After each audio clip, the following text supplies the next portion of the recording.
Hello guys, welcome to my channel knowledge. तो आज हम इस वीडियो में पढ़ेंगे 12th क्लास का हिस्ट्री का फर्स्ट चैप्टर, जिसका नाम है ईंटें, मनके और अस्थियाँ। यानी कि हमें हड़प्पा सभ्यता के बारे में पढ़ना है, जिसे इंडस वैली सिविलाइजेशन या फिर सिंधु घाटी सभ्यता के नाम से भी जाना जाता है। तो इसमें ईंटों का यूज़ क्या होता था और मनकों का क्या काम था, और अस्थियाँ यानी कि हड्डियों का क्या काम किया जाता था, इसके बारे में हम पढ़ेंगे। देखिए, हड़प्पा सभ्यता जो है वो सबसे प्राचीन सभ्यताओं में से एक है, और इस सभ्यता के बारे में हमें जानकारी मिल ही नहीं पाती है। थोड़ी बहुत हमारे पास जानकारी है, क्योंकि जो इसकी लिपि है ना, वो अभी तक पढ़ी नहीं जा सकी है। तो इस चैप्टर के बारे में चलिए स्टार्ट करते हैं। पर स्टार्ट करने से पहले आपसे एक रिक्वेस्ट है कि अगर आपने अभी तक इस चैनल को सब्सक्राइब नहीं किया है तो प्लीज़ सब्सक्राइब कर दीजिए और बेल आइकन को प्रेस ज़रूर कीजिएगा, ताकि आपको सभी नोटिफिकेशन मिलता रहे, सबसे पहले आपके पास पहुंच जाए। और इस वीडियो को अपने दोस्तों के साथ शेयर ज़रूर कीजिएगा। अगर आपको वीडियो पसंद आए तो लाइक कर दीजिएगा। तो चलिए स्टार्ट करते हैं बिना टाइम वेस्ट करे। देखिए, इसका नाम है ईंटें, मनके और अस्थियाँ, हड़प्पा सभ्यता। तो इसके बारे में हमें सबसे पहले इसका परिभाषा पढ़नी है कि आखिर ये हड़प्पा सभ्यता क्या थी, इसकी शुरुआत कहाँ तक मानी जाती है। इसमें हमें पढ़ना है पारिभाषिक शब्द, स्थान तथा काल।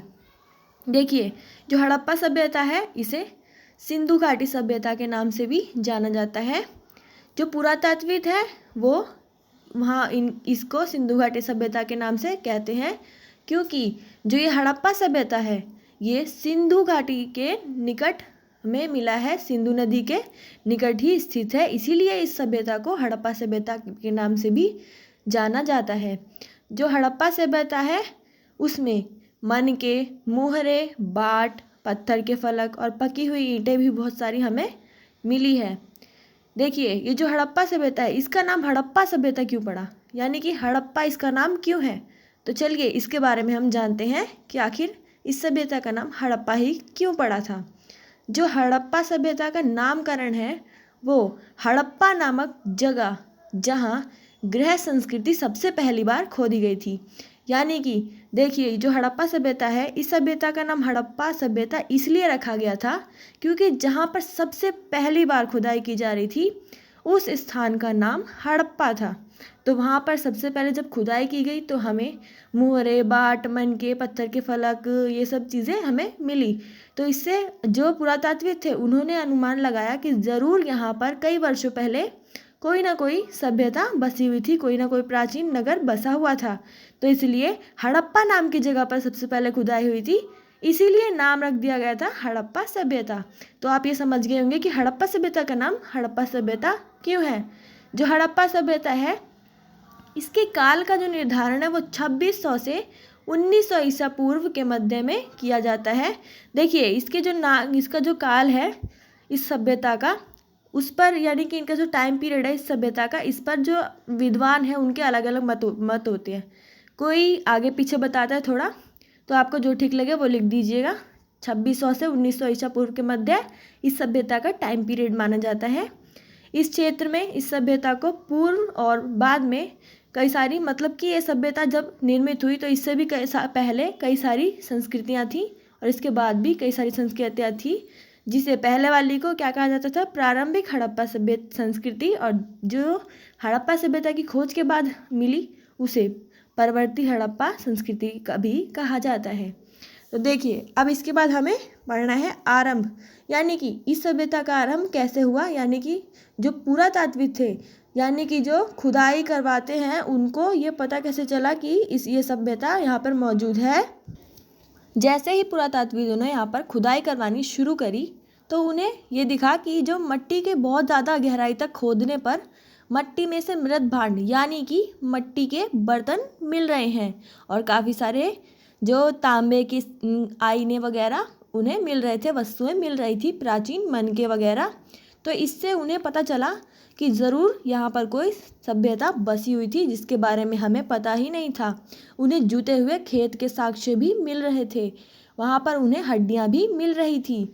इसीलिए इसी तरीके से वहाँ पर उन्हें जो खुदाई करने में ईंटें मिल रही थी वो पकी पकी मिल रही थी, जिससे उन्हें पता चला कि यहाँ पर ना केवल एक शहर बसा हुआ था बल्कि ये शहर जो था वो बहुत ही ज़्यादा विकसित शहर था। ये जानकर उन्हें बहुत ज़्यादा आश्चर्य हुआ। उन्होंने और भी ज़्यादा गहराई से खुदाई करनी शुरू कर दी। तो इसीलिए उनको यहीं से पता चला कि ज़रूर यहाँ पर कोई ना कोई सभ्यता बसी हुई है। तो आरंभ के पॉइंट में हमें यही पढ़ना था कि कैसे इस सभ्यता का आरंभ हुआ, यानी कि हमारे लिए तो आरंभ जब ही होगा ना जब हमारे पुरातात्विक इसको खोजेंगे। तो यानी कि उन्हें कैसे पता चला कि यहाँ पर जो सभ्यता है वो एक हड़प्पा सभ्यता बसी हुई है। तो यही हमें आरंभ वाले पॉइंट में लिखना है। नेक्स्ट पॉइंट है निर्वाह के तरीके, यानी कि जीवन जीने के क्या तरीके थे। निर्वाह का मतलब अपने जीवन को चलाना, अपने जीवन को निर्वाह करना, उसके क्या क्या तरीके थे। यानी कि जो हड़प्पा सभ्यता के लोग थे वो अपने जीवन निर्वाह कैसे करते थे, अपना जीवन जीने के लिए क्या क्या करते थे। जो हड़प्पा सभ्यता के लोग हैं वो क्या करते थे कि वो पेड़ों से अनाज भी खाते थे, जैसे कि हमें वहाँ पर अवशेष मिले हैं चावल के दाने और गेहूँ और सफ़ेद चना, तिल, ये सब चीज़ें हमें मिली है, पुरातत्वविदों ने खोजी है। इससे हमें पता चलता है कि जो हड़प्पा सभ्यता के लोग थे वो वनस्पति से भी अपना भोजन जुटाया करते थे। ये समय हमें इसलिए पता चला है क्योंकि जो खुदाई करने के दौरान चावल के दाने, गेहूँ, इन सब चीज़ के दाने मिले, जिससे पता चला कि ये लोग ये सब भी खाते थे। जो वनस्पति विज्ञान है उन्हें इन सब का पता चल पाया। किस कारण? उन्हें इन सभी चीज़ों के पाए जाने के कारण उन्हें ये पता चल पाया कि वो अपना जीवन निर्वाह कैसे करते थे। और दूसरा इनके पास चारा क्या था कि वो पशुओं से अपना जीवन निर्वाह करते थे, पशुओं का शिकार भी किया करते थे। अब ये कैसे पता चला? इसके लिए उन्हें जो खुदाई करते समय मवेशियों की हड्डियाँ मिली, यानी कि जानवरों की हड्डियाँ मिली, जिसमें भेड़, बकरी, भैंस और सूअर भी शामिल था। इन सभी की हड्डियाँ मिलने के बाद वो जान गए कि ज़रूर उनका टेस्ट करवाया गया और तब पता चला उन्हें कि जो हड़प्पा सभ्यता के लोग थे वो इन जानवरों का शिकार भी किया करते थे, अपने भोजन के रूप में इनको भी खाया करते थे। तो यानी कुल मिला के आजकल जैसे सभी खाया करते हैं, ऐसे ही उस समय भी जो लोग थे उनकी भी जीवन निर्वाह के तरीके बिल्कुल सेम टू सेम ही हुआ करते थे, मोटा मोटा मान लीजिए। और इसमें यही पढ़ेंगे कि वो ये सब खाते थे। मछली और पक्षियों की भी उन्हें हड्डियाँ मिली हैं। अब ये नहीं पता चल पाया कि वो खुद शिकार करते थे या फिर किसी और, यानी कि शिकारी, यानी कि जैसे कि कसाई के पास जाते हैं आजकल लोग, तो ऐसे ही वो ये नहीं पता कर पाए पुरातत्व विज्ञानी कि वो खुद ही शिकार करते थे या खरीद कर मांस लाते थे। चलो अब नेक्स्ट पॉइंट पढ़ते हैं। नेक्स्ट पॉइंट है कृषि प्रौद्योगिकी, यानी कि कृषि के क्षेत्र में वो लोग क्या क्या काम करते थे। देखिए, अनाज के दानों से हमें ये पता चल गया कि जो हड़प्पा निवासी है, हड़प्पा सभ्यता के नागरिक है, वो खेती करते हैं। लेकिन अब हमें उनकी आदतों के बारे में तो नहीं पता चल पाया कि जैसे आज हम खुद जुताई करते हैं, खेतों में फसल डालते हैं, उसमें दवाई छिड़कते हैं, उसकी देखरेख करते हैं, क्या वो लोग भी ऐसे ही करते थे? तो इसके बारे में उन्हें मिला है कुछ संकेत। तो अब देखते हैं कि कैसे वो कृषि प्रौद्योगिकी यानी कि खेती कैसे करते थे। यानी कि हरियाणा में जो बनावली नाम का स्थान था वहाँ पर मिट्टी के बने हुए हल्के प्रतिरूप यानी कि साक्ष्य मिले हैं। चोलिस्तान और कालीबंगन यानी कि जो राजस्थान में है वहाँ पर भी उन्हें जुते हुए खेत के साक्ष्य मिले हैं, जिससे पता चलता है कि जो हड़प्पा निवासी थे वो कृषि करने के लिए जो ज़मीन थी उसको जोतते थे। तो आपको ये पता चल गया होगा। और जो जोतने के निशान है वो समकोण पर एक दूसरे को काटते हैं। यानी कि देखिए, ये जो जोतने के निशान है वो ऐसे करके एक दूसरे को ऐसे समकोण पर काटते हैं, यानी कि इधर भी 90 डिग्री का एंगल बनाते हैं। तो इससे पता चलता है कि एक बार में कि जैसे कि ये उनका एक प्लॉट हो गया कृषि करने का, तो इसमें ये लोग ऐसे डिवाइड करते थे जिससे कि वो इधर अलग फसल उगा सके, इधर अलग, इधर अलग, इधर अलग। तो इससे पता चलता है कि जो हड़प्पा निवासी थे वो काफ़ी इंटेलिजेंट थे और एक बार में कई सारी फसलों को उगाया करते थे। इनसे पता चलता है कि वो लोग बहुत ही ज़्यादा आगे थे कृषि प्रौद्योगिकी में। और फसलों को काटने के लिए वो लोग क्या करते थे कि जैसे आज हथियारों का इस्तेमाल किया जाता है काटने के लिए, जैसे कि उन्हें काटने के लिए बहुत चाकू वगैरह का इस्तेमाल किया जाता है। तो उस समय पर जो पुरातत्व विज्ञानी है वो ये जानना चाहते थे कि वो लोग आखिर किस चीज़ का इस्तेमाल करते थे फसलों को काटने के लिए। वो क्या पता औजार का इस्तेमाल करते हो या फिर पत्थर के फलकों का इस्तेमाल करते हो, तो इसीलिए वो पता नहीं चल पाया। जो अधिकतर हड़प्पा के जगह थे वो अर्ध शुष्क इलाकों में बसे हुए थे, जहाँ पर खेती करने के लिए सिंचाई की ज़रूरत पड़ती थी। यानी कि कई सारे जो हड़प्पा स्थल है वो शुष्क इलाकों में बसे हुए थे, जहाँ पर खेती करने के लिए सिंचाई की ज़रूरत पड़ती थी। जैसे कि अफ़गानिस्तान में शोरतुगई जो जगह है, वहाँ पर क्या हुआ कि नहरों के कुछ अवशेष मिले हैं। देखिए, अब नहरों के अवशेष मिले, इससे क्या पता चलता है कि उस नहर से क्या किया जाता था, सिंचाई किया जाता था।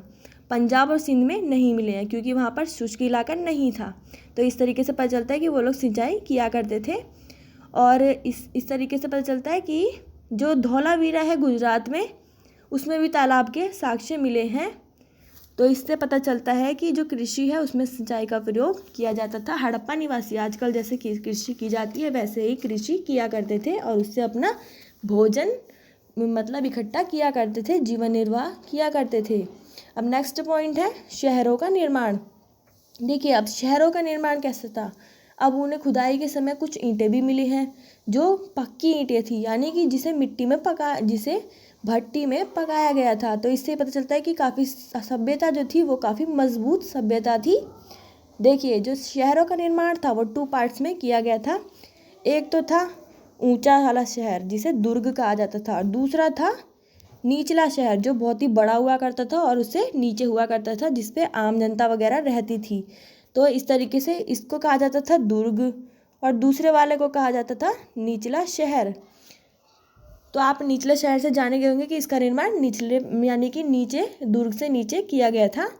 जो दुर्ग था वो काफ़ी ऊंचाई पर उसका निर्माण किया गया था, काफ़ी अच्छी तरीके से। जो दुर्ग था वहाँ पर जो मतलब कि बड़े बड़े लोग हुआ करते थे, उनके यूज़ के लिए ये था वहाँ पर। और जो निचला शहर था वहाँ पर आम जनता रहा करती थी। शहर बने हुए थे वो ऐसा लग रहा था कि वो किसी योजना के तहत बनाए गए, यानी कि शहर बाद में बनाया गया है, उससे पहले योजना बनाई गई है।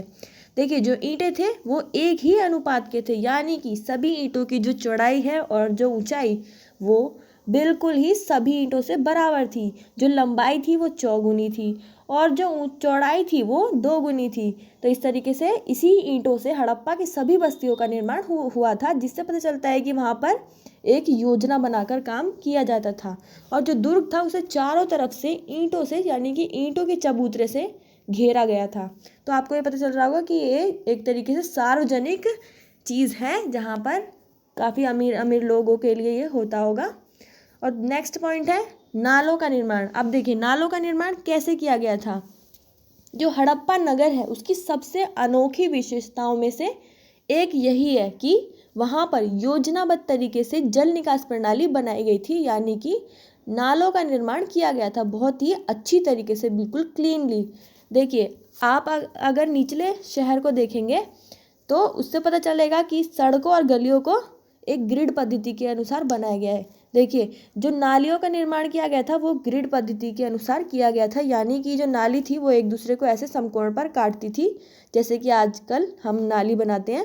लेकिन आजकल वो क्लीनली नहीं होती, हर जगह कूड़ा कचरा पड़ा होता है नाली में से, मतलब कि पानी भी अच्छे से नहीं जाता। लेकिन उस समय पे क्या था कि यहाँ पर घर बनाया किसी ने साइड साइड में, और जो नालियों की व्यवस्था थी बहुत अच्छी, बिल्कुल ग्रिड पद्धति के अनुसार बनी हुई थी। तो अगर आपके एग्जाम में क्वेश्चन आए कि हड़प्पा जो सभ्यता थी उसकी विशेषताएं बताइए, तो आपको उसमें सबसे मेनली जो इम्पोर्टेंट पॉइंट है वो यही है कि वहाँ की जल निकास प्रणाली बहुत ही ज़्यादा योजनाबद्ध तरीके से बनाई गई थी, बहुत ही अच्छी थी। और वहाँ पर जो ये सब बनाए गए थे ग्रिड पद्धति के अनुसार बनाया गया था, जो एक दूसरे को समकोण पर काटती थी। ऐसा लगता था कि गलियों और नालियों के साथ साथ जो गलियां हैं उनका नालियों के साथ साथ निर्माण किया गया है। अब हमारे इधर क्या होता है कि सबसे पहले क्या करते हैं, रोड बनाते हैं, फिर बाद में क्या करते हैं, नाली कभी भी बनती रहती है, टूटती रहती है, रोड बनता रहता है, टूटता रहता है। लेकिन उस समय पे क्या होता है, नालियों और गलियों दोनों का एक साथ निर्माण किया जाता था ताकि दोनों ही अच्छे से बन सके, लेवल पे हो। और उसके बाद अगल बगल घरों को बनाया जाता था। इस तरीके से काफ़ी अच्छा सिस्टम था। और फिर नेक्स्ट पॉइंट है गृह स्थापत्य, यानी कि घरों की संरचना कैसी थी। अब जो घर हैं वो मोहनजोदड़ो का निचला नगर जो था वो उसमें काफ़ी ज़्यादा इमारतें थी। अब देखिए मोहनजोदड़ो जो है वो एक हड़प्पा का ही एक पूरा स्थल है। जो मोहनजोदाड़ो है वो बहुत ही ज़्यादा विकसित था उस समय पे, एक तरीके से बहुत ही ज़्यादा अच्छा एकदम विकसित शहर था। इसके बारे में काफ़ी ज़्यादा एग्जाम में पूछा जाता है कि जो मोहनजोदड़ो है उसकी विशेषताएं बताइए। तो उसमें आपको गृह स्थापत्य पॉइंट्स लिखना होगा कि जो मोहनजोदड़ो था वहाँ पर जो आंगन थे वो मतलब कि जो घर हुआ करते थे उनमें एक बहुत बड़ा आंगन हुआ करता था, यानी कि बहुत बड़ा खाली स्पेस होता था और उसके चारों ओर कमरे बने हुए होते थे। जो बीच का आंगन होता था पार्क जैसा, उसके अंदर वो क्या करते थे, गर्मियों में कताई जैसे काम किया करते थे। कताई और जो मतलब कढ़ाई वगैरह हो गया, वो काम वहाँ पर वो किया करते थे। बहुत ही अच्छा सिस्टम था। और वहाँ पे कुआं भी हुआ करता था जिसमें से वो जो आने जाने वाले राहगीर थे उनके लिए पानी की व्यवस्था की जाती थी। जो भूमि की सतह पर जो दीवारें बनी हुई थी, यानी कि जो रूम्स बने हुए थे, उनमें खिड़कियां मौजूद नहीं थी। जो बाहर के जो दीवार होती है, जैसे हमारे घर के बाहर सबसे बाहरी दीवार होती है, उन पर हम खिड़कियां लगवाते हैं, लेकिन वो क्या करते थे, वो खिड़कियां नहीं लगवाते थे। उनके अगर घर के अंदर की कुछ दीवार हो, जैसे कि घर के अंदर रूम हो, तो उसके अंदर वो खिड़कियां लगवाते थे। इससे क्या पता चलता है कि वो अपनी एकांतता को, बहुत ही ज़्यादा गुप्तता को बहुत ही ज़्यादा महत्व देते थे। वो अपने यानी कि अपने घर में क्या हो रहा है वो किसी को नहीं बताने देना चाहते थे और ना किसी को देखने देना चाहते थे। इससे पता चलता है कि वो गुप्तता को बहुत ज़्यादा महत्व देते थे। और जो स्नान घर है वो ईंटों से बना हुआ होता था, ईंटों की फर्श से, यानी कि उसे जलबद्ध भी किया जाता था गारे और जिप्सम लगाकर, ताकि पानी जो है वो लीकेज ना हो। बहुत अच्छा था। बहुत एक आयताकार बनाया जाता था, जैसे कि स्नान बाथ होता है बहुत बड़ा, ऐसे ही बहुत बड़ा बनाया जाता था स्नान घर। जो थी स्नान घर था उसमें से भी एक नाली गई हुई थी जो कि सड़कों की नालियों से मिली हुई थी, जिससे उसे हमेशा क्लीन कर दिया जाता था और साफ पानी भर दिया जाता था। कुछ मकानों में सीढ़ियाँ भी मिली है, जिससे पता चलता है कि सीढ़ियों का यूज़ भी वो करते थे एक छत से दूसरे छत पर जाने आने के लिए। तो इससे ये सब चीज़ें पता चलती है। अब नेक्स्ट पॉइंट है दुर्ग। देखिए दुर्ग के बारे में मैंने आपको पहले भी बता दिया है कि जो दुर्ग है उसका निर्माण एक ऊंची संरचना थी। उसका निर्माण जो ईंट है उनके चबूतरे पर किया गया था, उसे चारों तरफ से ईंटों से घेरा गया था, यानी कि उसकी घेराबंदी की गई थी। ऐसा इसलिए भी किया गया होगा शायद कि जो दुर्ग है, यानी कि ऊंचा शहर जो है, उसे निचले शहर से अलग किया जा सके, ये अनुमान लगाया जा सकता है। जो दुर्ग है उस पर ऐसी संरचनाओं के जो प्रमाण है वो हमें मिलते हैं जिसका इस्तेमाल सार्वजनिक आयोजनों में किया जाता था। जैसे कि इस पर हमें काफ़ी सारी संरचनाएं मिली है, जैसे कि माल गोदाम और ईंटों से और माल गोदाम हो गया, और भी काफ़ी सारी चीज़ें हो गई जिससे हमें पता चलता है कि वहाँ पर जो लोग हैं उनके लिए वहाँ पर स्टॉक करके रखने के लिए व्यवस्था भी थी, जहाँ पर माल रखा जाता था। अन्नागार मिला है जहाँ पर अन्न का रखा जाता था, यानी कि मतलब कि गेहूँ चावल वगैरह रखे जाते थे। और वहाँ पर एक विशाल स्नान घर भी पाया गया है, यानी कि नहाने का वहाँ पर एक सिस्टम भी पाया गया है, जहाँ पर ये सोचा जाता है, यानी कि ये अनुमान लगाया जाता है कि वहाँ पर जो सार्वजनिक स्नान होता था वो होया करता होगा। और स्नान घर के दोनों ओर सीढ़ियाँ भी बनी हुई मिली है और उसके सामने कुआं वगैरह मिला है, रूम्स मिले हैं। ऐसे काफ़ी अच्छी सिस्टम मिला है जो आज भी देखने के लिए नहीं मिलता। तो ये दुर्ग आप समझ गए होंगे कि बहुत ही ऊंची संरचना थी, काफ़ी ज़्यादा अच्छा था। इससे भी पता चलता है कि ये बहुत ही विकसित शहर था जहाँ पर काफ़ी सारी व्यवस्थाओं के साथ इसका निर्माण किया गया था। एकदम सुदृढ़ प्रणाली यहाँ पर हमें मिलती है। नेक्स्ट पॉइंट है विलासिता की वस्तुओं की खोज। विलासिता का मतलब क्या होता है? विलासिता का मतलब होता है जैसे कि आजकल जो कई लोग अमीर होते हैं तो वो अपने विलासिता यानी कि गैर खर्ची, यानी कि जिसकी ज़रूरत ना हो वो खर्च करना। तो देखिए विलासिता की वस्तुओं की खोज के बारे में पता चलता है कि जो यहाँ के लोग थे वो विलासिता भरा जीवन भी व्यतीत करते थे। ये कैसे पता चलता है उन्हें कि वहाँ पर चीज़ है उससे हटकर जो बिल्कुल ज़्यादा यूज़फुल ना हो, ऐसी चीज़ों को विलासिता की बोल सकते हैं, जिसका मतलब कि दैनिक जीवनचर्या में इस्तेमाल ना होता, जो कि अमीर लोग ही रखते हों। तो उसमें विलासिता की वस्तुओं में काफ़ी सारी चीज़ें मिली है पुरातत्वविदों को, जैसे कि फ्योन्स। फ्योन्स बहुत ही ज़्यादा इंपॉर्टेंट है। ये छोटा क्वेश्चन भी आता है कि फ्योन्स क्या होता है। जो फ्योन्स होता है वो रेत और रंग वगैरह से मिलाकर बनाते थे चिपचिपे पदार्थ से, जो कि कालीबंगन में मिला है, जो जल्दी मिल ही नहीं पाता। फ्योन्स का एक बर्तन होता है, वो बर्तन मिल ही नहीं पाता जल्दी, बहुत ही दुर्लभ और मतलब कि लोकल लेवल पे बनाया ही नहीं जा सकता, इसके लिए कई अलग ही मतलब कालीबंगन में ही मिलता है।